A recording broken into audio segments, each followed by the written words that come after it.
Sahabat Alia, sudah banyak terjadi kasus demam akibat gigitan nyamuk. Salah satunya adalah chikungunya. Penyakit ini sering membuat penderitanya mengalami demam tinggi dan nyeri sendi yang cukup mengganggu. Namun, muncul pertanyaan di masyarakat, apakah anak-anak lebih rentan terkena virus chikungunya dibandingkan orang dewasa?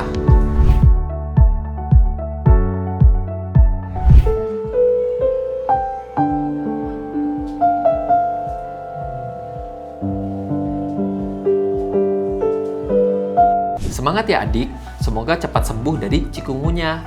Kasihan banget karena chikungunya itu bukan hanya menyebabkan demam, tapi juga nyeri sendi. Mari kita bahas. Chikungunya adalah penyakit yang disebabkan oleh virus yang ditularkan melalui gigitan nyamuk.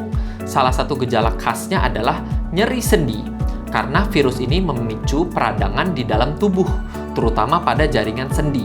Akibatnya, sendi bisa terasa nyeri, kaku, bahkan sampai sulit digerakkan. Pada beberapa kasus, nyeri ini juga bisa berlangsung cukup lama, meskipun demamnya sudah turun. Itulah kenapa chikungunya sering membuat penderitanya merasa sangat tidak nyaman saat bergerak. Selain itu, dalam satu penelitian menunjukkan bahwa chikungunya juga menunjukkan gejala demam hingga kejang dan rentan terjadi pada anak-anak. Selain itu, di Solusi Sehat kali ini, kita akan membahas lebih dalam tentang chikungunya, sekaligus menjawab pertanyaan yang sering muncul di kata pencarian. Chikungunya ditularkan melalui gigitan nyamuk, terutama jenis Aedes aegypti dan Aedes albopictus. Menariknya, kedua jenis nyamuk ini juga merupakan penyebab penularan demam berdarah atau DBD. Jadi jawabannya ya.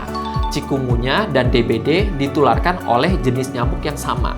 Karena itu, penting untuk melakukan pencegahan seperti menjaga kebersihan lingkungan dan menghindari gigitan nyamuk agar terhindar dari kedua penyakit ini.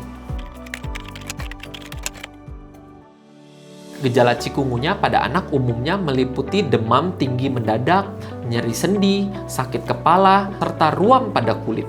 Pada beberapa kasus, anak juga bisa menjadi lebih rewel, lemas, dan kehilangan nafsu makan. Gejala ini biasanya muncul beberapa hari setelah tergigit nyamuk yang membawa virus.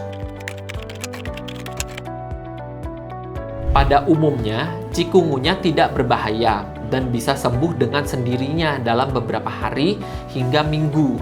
Namun tetap perlu diwaspadai, terutama jika anak mengalami demam tinggi berkepanjangan atau tampak sangat lemas, karena bisa mengganggu aktivitas dan kondisi tubuh anak. Lalu, bagaimana penanganan chikungunya di Alia Hospital?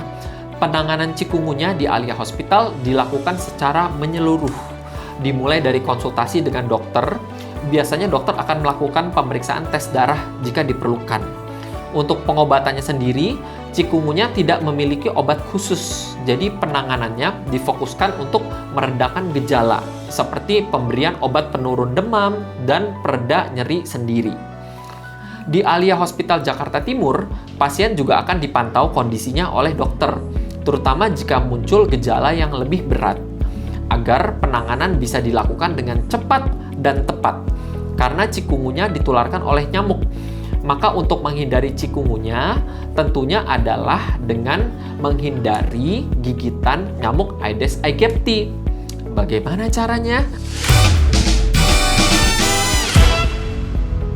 Untuk menghindari gigitan nyamuk, sahabat Alia perlu menerapkan 3M secara rutin, yaitu menguras, menutup, dan mendaur ulang. Menguras contohnya adalah seperti membersihkan bak mandi, ember, dan tempat penampungan air lainnya, setidaknya seminggu sekali. Menutup, sahabat Alia perlu menutup rapat tempat penyimpanan air.